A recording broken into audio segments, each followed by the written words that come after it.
Dios le dice a Moisés que él no subirá en medio de su pueblo porque son de dura cerviz. ¿De qué manera la presencia de Dios se mantendría en medio del pueblo? Dios afirma que el hombre que mire su rostro morirá. ¿Cómo es que Moisés hablaba con él cara a cara como con un amigo?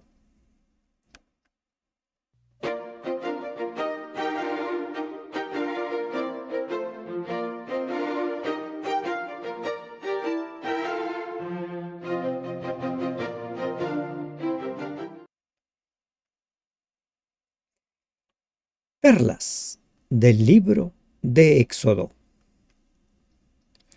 Bendito Dios que estás en los cielos. Al ingresar al estudio del capítulo 32 de 33 de Deuteronomio, te rogamos, Señor, que tú nos des sabiduría, abras nuestro entendimiento para poder entender, Señor, este capítulo. En el nombre de Jesús te lo ruego. Amén.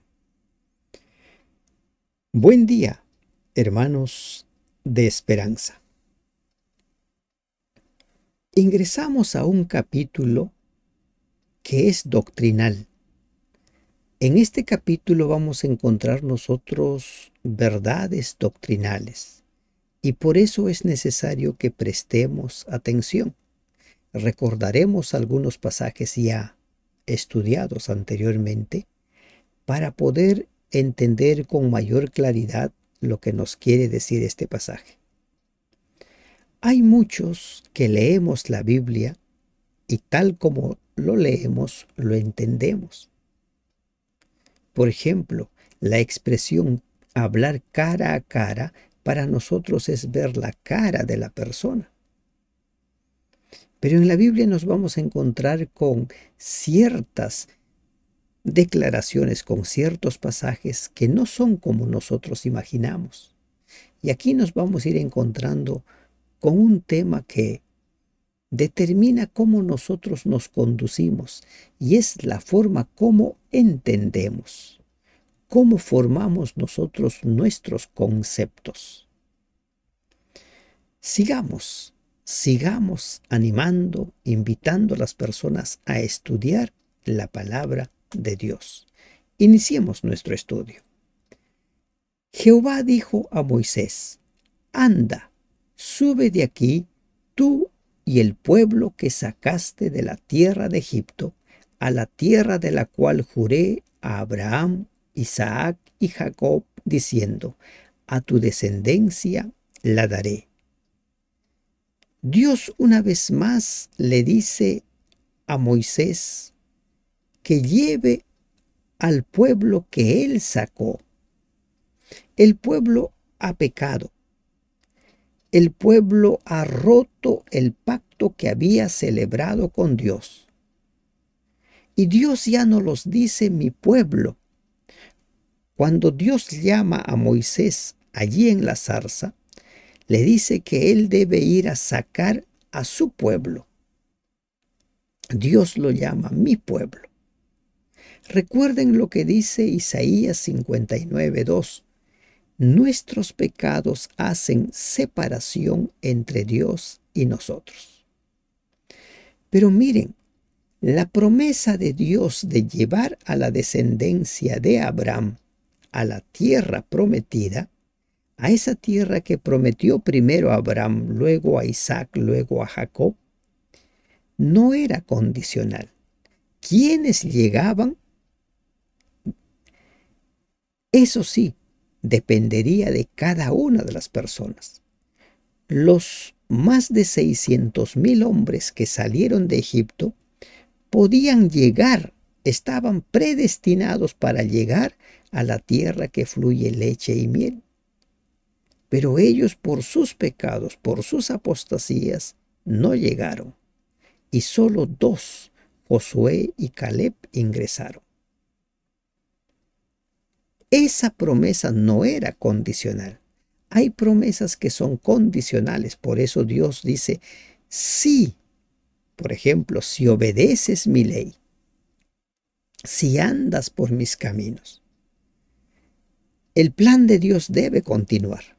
Dios ha prometido a Abraham, a Isaac y a Jacob que les daría la tierra donde fluye leche y miel, y le dice: ve, lleva al pueblo que has sacado de Egipto.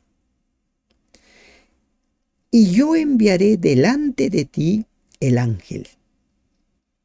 En la zarza se presenta como el ángel de Jehová. Ahora Dios le dice a Moisés: yo voy a enviar delante de ti el ángel. Pero este ángel no es un ángel como los demás ángeles. Este ángel es Dios mismo. ¿Y de dónde sacamos que este ángel es Dios mismo? Pues bien, sigamos leyendo. La misma Biblia se va a encargar de decirnos quién es. Miren, yo enviaré delante de ti el ángel y echaré fuera al cananeo, al amorreo, al eteo, al fereceo, al heveo y al jebuseo, los que estaban morando en esa tierra. Debe llevarlos a la tierra que fluye leche y miel. Así se llamaba Canaán. Era una tierra realmente bendecida que estaba en posesión de los impíos. Lo mismo sucede hoy en día. Las grandes riquezas están lamentablemente en posesión de los impíos. Pero llegará el tiempo en el cual todo eso les será quitado para ser entregado al pueblo de Dios. Esa tierra de donde fluía leche y miel sería entregada a Israel, a los descendientes de Abraham. La tierra donde vivimos, que ya está prácticamente destruyéndose como acción de los seres humanos, será renovada completamente y será entregada al pueblo de Dios, a los redimidos. La tierra que fluye leche y miel. Pero ahora prestemos atención a esta parte. Miren, dice: yo enviaré delante de ti el ángel, pero yo no subiré en medio de ti. Dios le dice a Moisés: yo no voy a subir en medio de ti, porque eres pueblo de dura cerviz, no sea que te consuma en el camino. El ángel va a ir con ustedes, pero yo no voy a subir en medio de ti. No voy a subir. Hay veces cuando Dios en su misericordia se aparta de nosotros. Nunca nos obliga a aceptar su presencia. El pueblo había roto el pacto. No puedo ir en medio de ustedes porque Dios es fuego consumidor, pero enviará a su ángel como un Dios velado.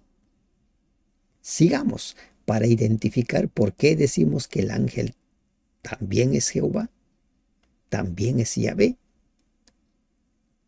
Y oyendo el pueblo esta mala noticia, vistieron luto y ninguno se puso sus atavíos. Ninguno se puso sus atavíos de luto. Ahora había dolor en este pueblo. Sentían que estaban siendo rechazados por Dios a causa de su pecado. Recuerden Isaías 59:2. Nuestros pecados hacen separación entre Dios y nosotros. No es que Dios se separe, sino que nuestras acciones, nuestros pecados alejan a Dios. Porque Jehová había dicho a Moisés: di a los hijos de Israel: vosotros sois pueblo de dura cerviz. En un momento subiré en medio de ti y te consumiré. Quítate pues ahora tus atavíos para que yo sepa lo que te he de hacer. Quítate. No debes vestir tus vestidos de gala, tus vestidos con los cuales sueles vestirte, sino debes vestirte de luto. Es un llamado al arrepentimiento, es un llamado a la conversión. Entonces los hijos de Israel se despojaron de sus atavíos desde el monte Horeb. Un llamado al arrepentimiento, un llamado a estar a cuentas, como dice Isaías 1:18, venid a mí y estemos a cuentas. En el capítulo 34, Dios va a renovar su pacto con este pueblo que muestra arrepentimiento, que se vistió de luto. Nosotros también hemos de vestirnos de luto. Y esto de vestirse de luto no implica que nos pongamos prendas negras, prendas oscuras. Vestirnos de luto implica reconocer nuestro pecado, confesar nuestro pecado y estar dispuestos a cambiar nuestros caminos por los caminos de Dios. Y Moisés tomó el tabernáculo y lo levantó lejos, fuera del campamento, y lo llamó el tabernáculo de reunión. Y cualquiera que buscaba a Jehová salía al tabernáculo de reunión que estaba fuera del campamento. Este tabernáculo no fue el tabernáculo que Dios le había mostrado como copia del santuario celestial. Todavía no había sido levantado para entonces ese santuario. Recuerden que todas las instrucciones Dios le da en el monte, y mientras va recibiendo las instrucciones, abajo el pueblo está desesperado por levantar un becerro de oro. Esta era una tienda que se estaba usando provisionalmente hasta que se completara el más permanente tabernáculo de reunión. El propósito de Dios siempre ha estado en que Él quiere ser nuestro Dios y nosotros su pueblo. Ese es el pacto. Y Dios quiere morar en medio de su pueblo. Hemos visto en el capítulo 25, versículo 8, donde Dios le dice a Moisés, van a levantar un santuario para que yo more en medio de ustedes. Pero ahora le he dicho, yo no voy a ir en medio de ustedes. No voy en medio de ustedes. Entonces Moisés retira el tabernáculo, porque Dios le ha dicho, no puedo estar en medio. Soy fuego consumidor para el pecado. Y lo retira y se lo llama el tabernáculo de reunión. Y las personas que querían buscar ahora a Jehová debían salir al tabernáculo, fuera del campamento. Buscar ahora fuera en medio de ellos. Dios se había alejado. Y ese buscar implica hacer cuentas con Dios. Porque nadie puede encubrir su pecado. Recuerden lo que dice Proverbios. El que encubre su pecado no es acepto por Dios. Cada uno que salía debía hacer cuentas con Dios. Y sucedía que cuando salía Moisés al tabernáculo, todo el pueblo se levantaba y cada cual estaba en pie a la puerta de su tienda y miraban en pos de Moisés hasta que él entraba en el tabernáculo. Con mucho temor y temblor, los israelitas enfocaron su atención en la tienda de reunión para ver si Dios recibiría a su representante y les concedería una señal de haber sido restaurados a la protección divina. El mismo hecho de que el alejamiento de la presencia de Dios fuese tan sentido por el pueblo prometía un arrepentimiento genuino. Y nosotros no podemos decir que estamos arrepentidos. Dios sabe si estamos o no estamos arrepentidos.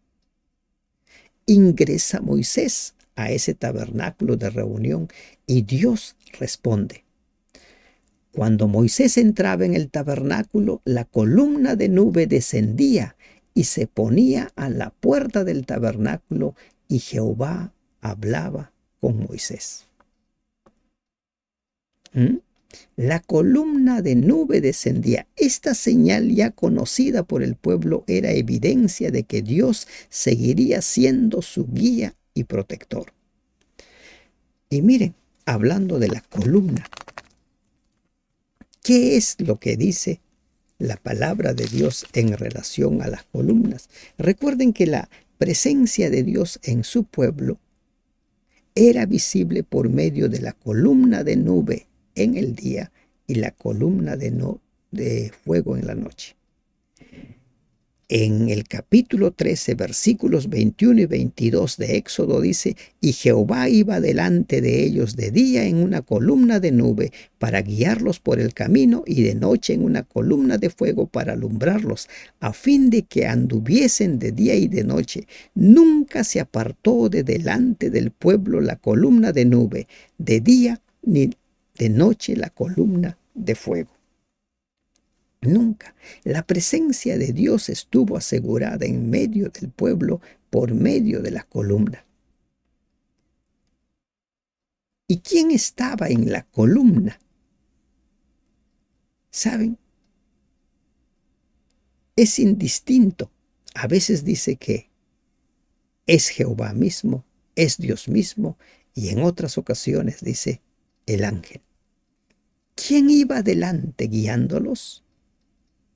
¿Quién señalaba si avanzaban o no avanzaban? La columna. Y ahora Dios le ha dicho en el versículo 1 de este capítulo: yo no voy a ir en medio de ustedes. Mi ángel va a ir guiándolos. ¿Quién guiaba la columna? ¿O quién guiaba a Israel? La columna. Es lo que nos dice Éxodo 13, 21 y 22. La columna de nube en el día, la columna de fuego en la noche, nunca se apartó, dice el versículo 22, de delante del pueblo la columna de nube. Nunca. Y tiempo después, muchos siglos después, cuando Nehemías escribe al respecto sobre la columna, dice Nehemías lo siguiente en relación a la columna: con columna de nube los guiaste de día, con columna de fuego por la noche, para alumbrar ante ellos el camino que debían recorrer. Durante esos 40 años, Dios estuvo guiándolos por medio de la columna. ¿Y quién dice que los guiaría? Les vuelvo a repetir el versículo 1. Anda, sube de aquí, tú y el pueblo que sacaste de la tierra de Egipto, a la tierra a la cual juré. Yo enviaré, dice el versículo 2, delante de ti el ángel, y echaré fuera a todos los moradores de allí. Entonces ahora Dios se manifiesta en medio de la columna. Cuando nosotros hacemos un estudio sobre la columna de nube y de fuego, a veces está el ángel de Jehová en la columna, a veces está Jehová mismo en la columna. ¿Qué quiere decir eso? Una vez más, como hemos estudiado ampliamente en la lección de escuela sabática de ayer, el ángel de Jehová es Jehová mismo. El ángel de Jehová es Dios mismo. Toma ese nombre por lo que dice Hebreos capítulo 1. Los ángeles son ministradores en servicio del hombre. La relación de Dios con su pueblo es tan estrecha que en ocasiones toma el rol de un ángel, pero no deja de ser Dios, como cuando Cristo se humanó, tomó nuestra naturaleza. Nunca dejó de ser Dios, pero tomó nuestra naturaleza. Entonces, ¿la señal cuál era? Y viendo todo el pueblo la columna de nube que estaba a la puerta del tabernáculo, se levantaba cada uno a la puerta de su tienda y adoraba. Se estaba produciendo dentro del pueblo un arrepentimiento genuino. Reza el dicho que nadie sabe lo que tiene hasta que lo pierde. Y lamentablemente Dios se había alejado de ellos. Y ellos sintieron esa ausencia. Y hablaba Jehová a Moisés cara a cara, como habla cualquiera a su compañero. Y él volvía al campamento, pero el joven Josué, hijo de Nun, su servidor, nunca se apartaba de en medio del tabernáculo. Aquí encontramos preciosas perlas para nosotros. 1. Dice que Dios hablaba con Moisés cara a cara. ¿Cómo entendemos nosotros que Dios hable con Moisés cara a cara? Como vamos a ver más adelante en el versículo 20, dice, no podrá ver mi rostro hombre alguno, porque no me verá y vivirá. Pero aquí esa relación entre Dios y Moisés era tan particular, tan estrecha, que se describe que hablaban como con un amigo, como con un compañero, cara a cara. Y miren, la experiencia de Gedeón nos puede ayudar a nosotros a entender lo que dice la palabra de Dios en relación a este acontecimiento.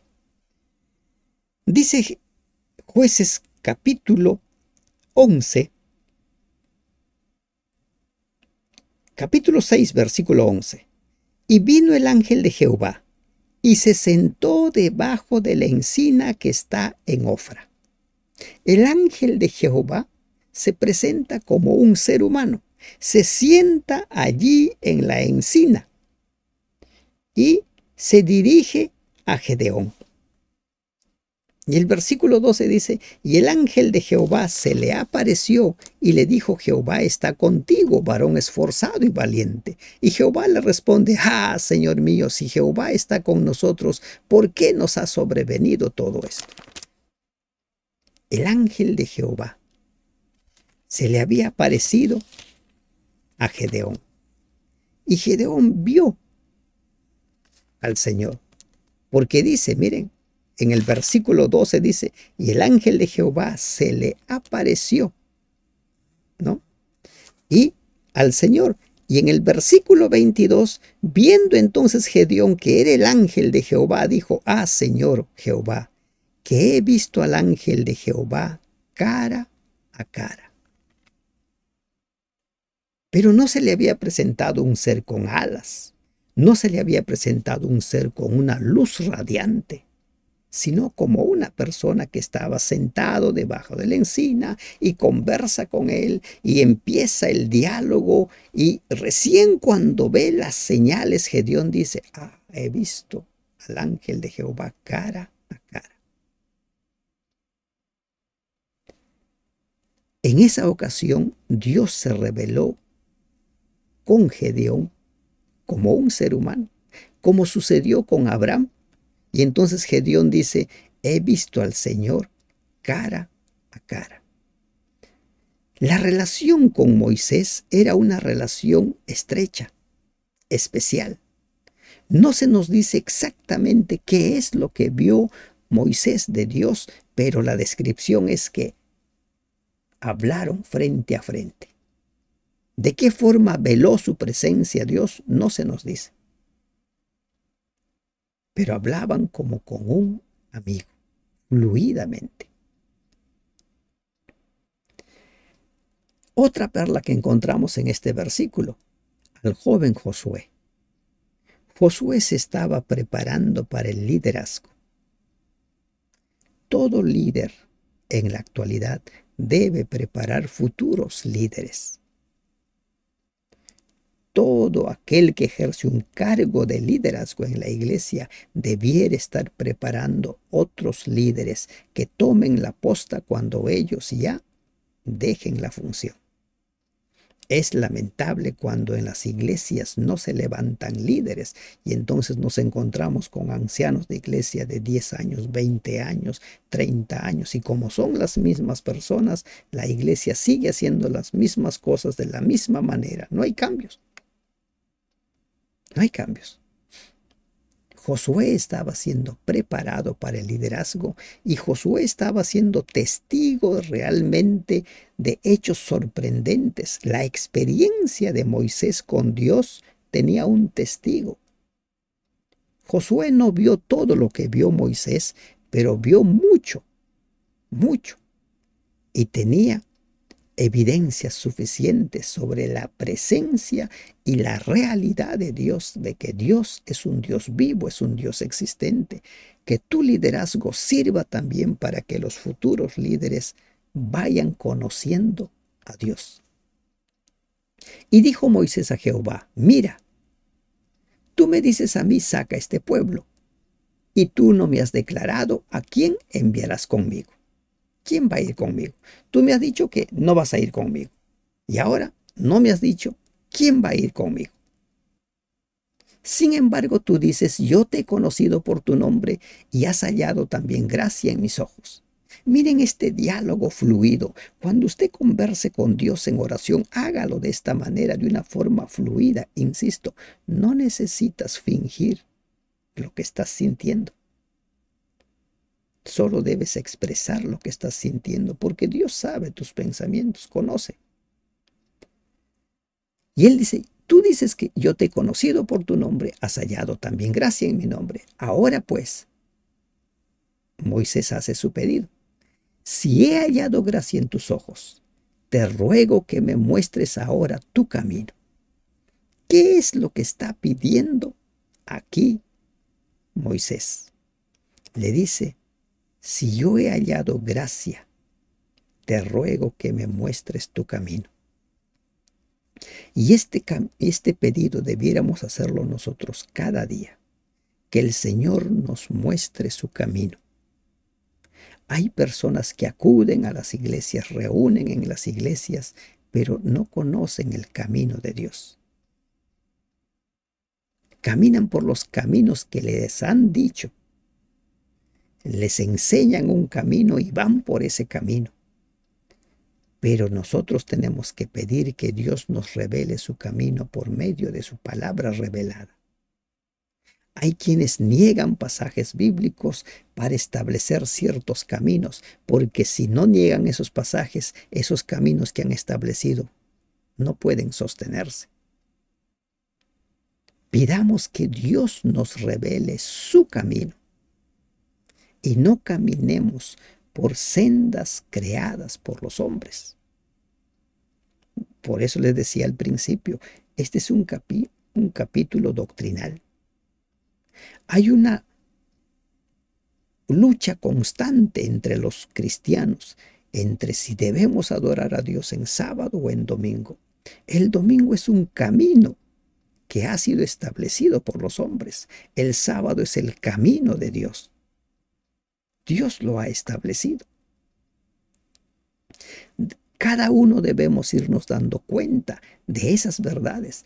Y Moisés le dice, si he hallado gracia en tus ojos, te ruego que me muestres ahora tu camino para que te conozca. ¿Ah? Muéstrame tu camino para que te conozca. ¿Cómo vamos a conocer a Dios? Nosotros hemos de conocer a Dios por medio de su palabra. No podremos tener esa experiencia de hablar cara a cara con Dios. Pero su palabra revelada nos permite conocer el rostro de Dios. Como dice Primera de Corintios, ahora lo vemos, ¿no? Como en penumbra, como encubiertamente, pero le veremos cara a cara. Muéstrame tu camino para que te conozca. La Biblia nos va a permitir conocer a Dios. Debes tener esa experiencia con Dios, pero lo vas a tener solo en la medida que sigas los caminos de Dios, los caminos trazados por su palabra, sin intervención humana, sin interpretaciones antojadizas de la palabra, para que te conozca y halle gracia en tus ojos. Y mira, ahora Moisés como que le devuelve a Dios su pueblo. Mira que esta gente es pueblo tuyo, no es mi pueblo. Moisés tenía claro de que él era un instrumento. Él no era el que había hecho multiplicarse este pueblo. Él no lo había sacado de Egipto. Las señales fueron de Dios. Esa varita que Dios puso en su mano, ¿no?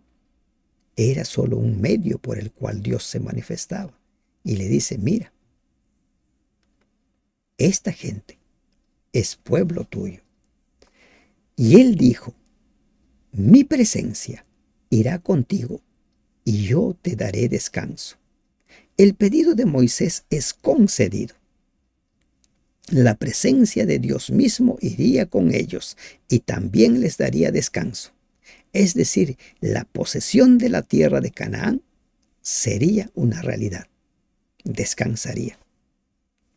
Hasta aquí se estaba asegurando que Moisés entraría a Canaán.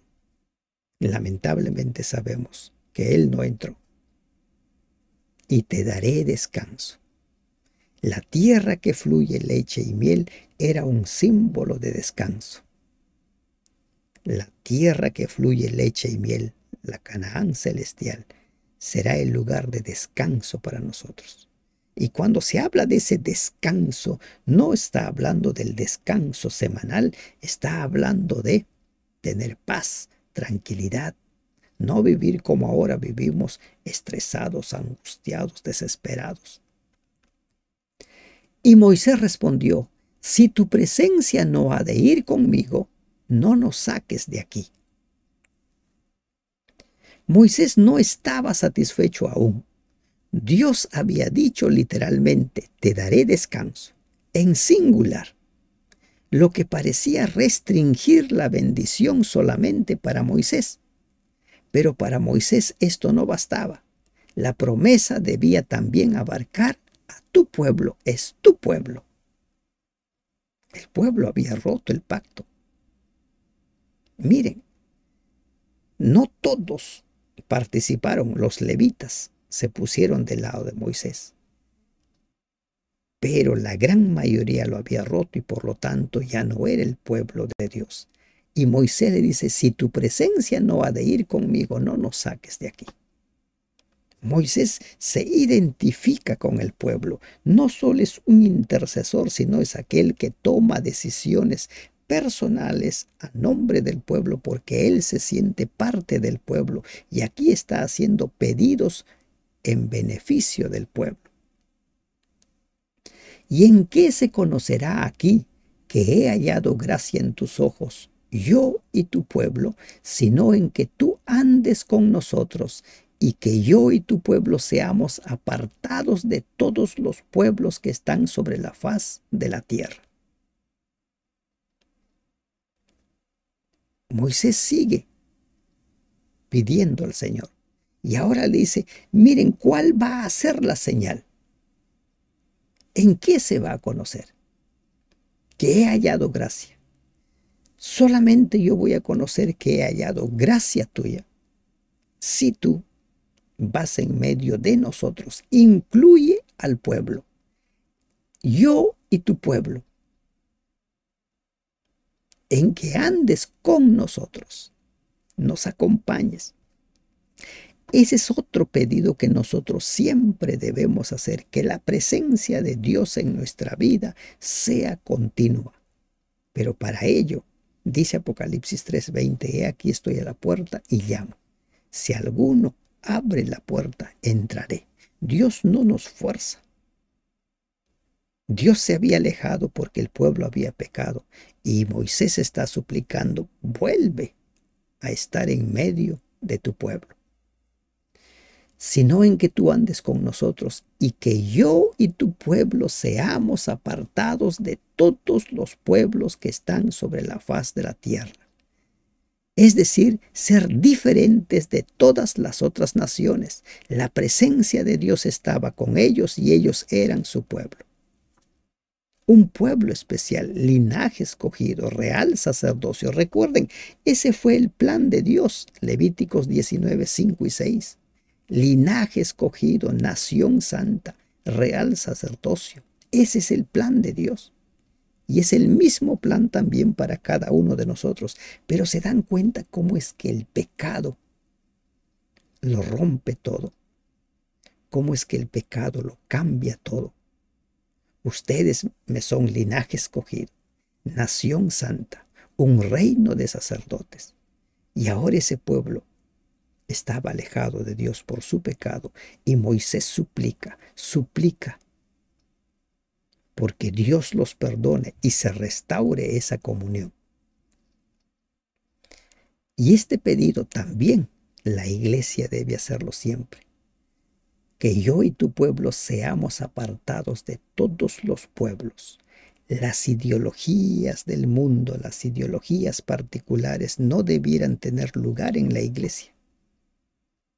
La iglesia debiera caminar por los caminos de Dios para conocer a Dios, y esos caminos son trazados por la propia palabra de Dios. Y Jehová dijo a Moisés: también haré esto que has dicho. Yo lo voy a hacer. Te voy a conceder ese pedido. Por cuanto has hallado gracia en mis ojos y te he conocido por tu nombre. La oración eficaz del justo puede mucho, dice Santiago. Dios le concedió a Moisés lo que pedía. No desmayó y su pueblo fue concedido. Las oraciones perseverantes, especialmente aquellas que se hacen en favor de otros, son una demostración de fe. Tales fueron las oraciones, por ejemplo, de Abraham en favor de Sodoma. Génesis 18. Daniel en favor de su pueblo. Daniel 9, 4 al 19. La de Cristo mismo por sus discípulos. Juan 17. Moisés era amigo personal de Dios. Y en las tierras orientales, aún más que en el de Occidente, la amistad personal sirve para abrir puertas que de otro modo permanecerían cerradas. Y ahí no se queda Moisés. Moisés quiere tener la seguridad plena de que Dios ha restaurado a su pueblo. Miren, el problema no es con Moisés. Moisés no ha pecado. Moisés no ha roto el pacto. Es el pueblo. Él entonces dijo: te ruego que me muestres tu gloria. Moisés estaba haciendo un pedido realmente osado. Él quería asegurarse de que Dios perdonó, restauró al pueblo. Y ahora le dice: muéstrame tu gloria.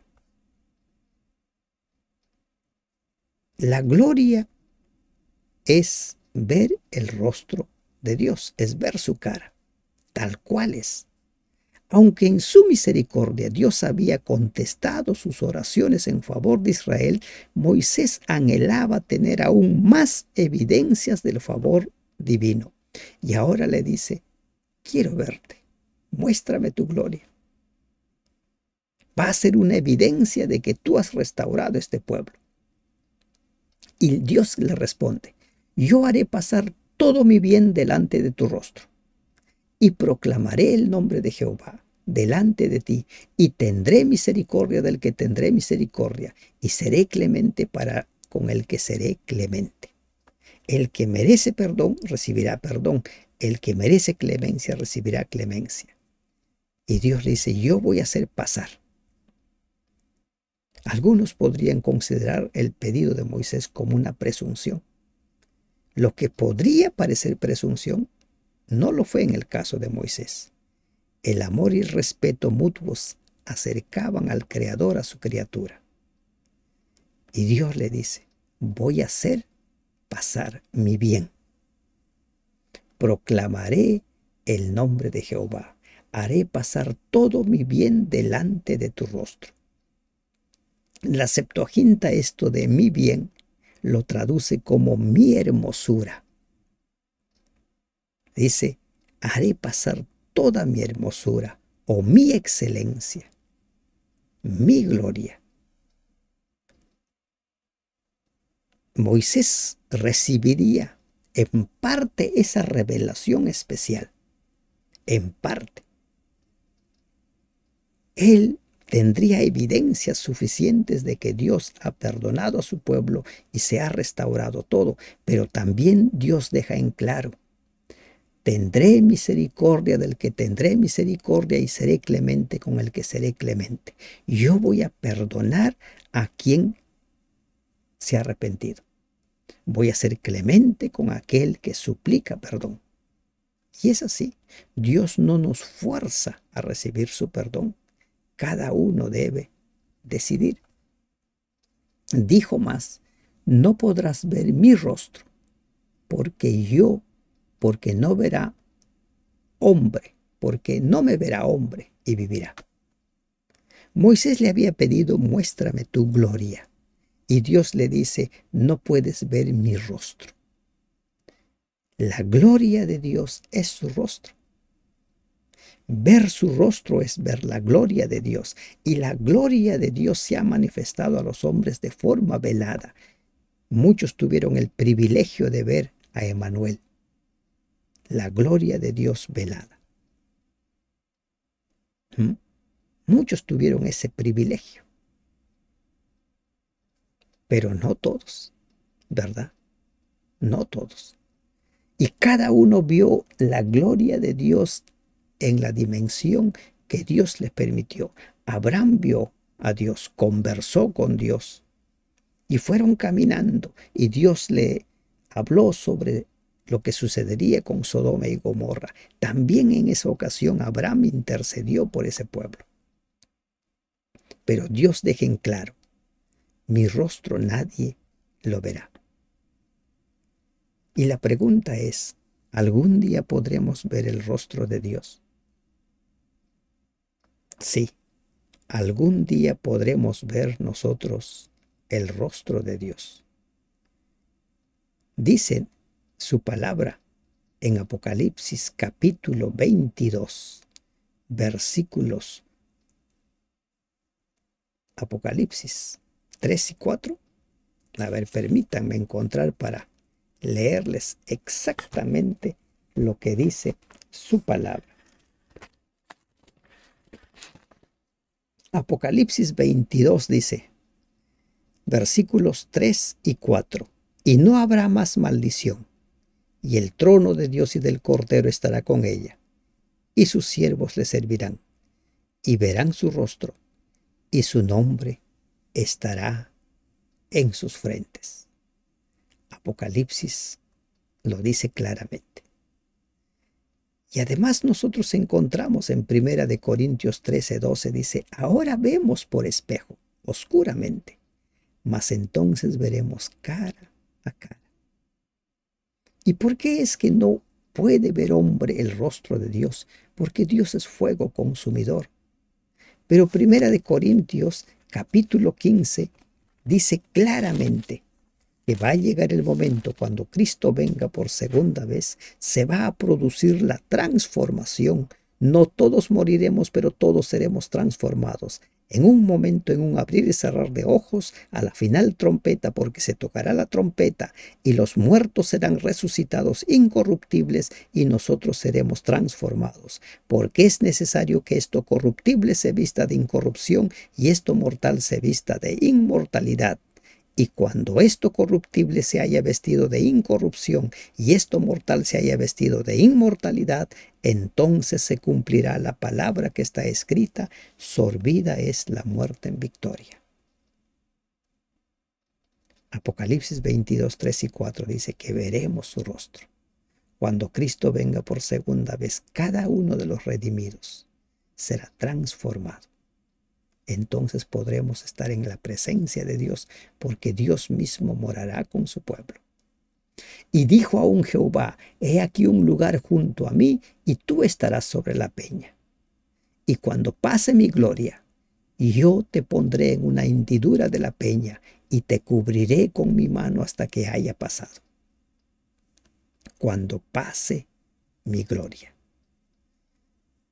Dios concedió ese pedido especial a Moisés. Pero Dios le dice claramente, vas a ver mi espalda. Después apartaré mi mano y verás mis espaldas, mas no se verá mi rostro. No se podía ver la gloria a su plenitud, porque Dios es fuego consumidor. Las diversas precauciones que Dios hace aquí tenían por objeto proteger a Moisés. El hombre nunca ha visto el rostro del Señor. Primera de Juan 18:6, 46, Primera de Timoteo 1:17, Primera de Juan 4:12. No deja de haber armonía entre estos textos.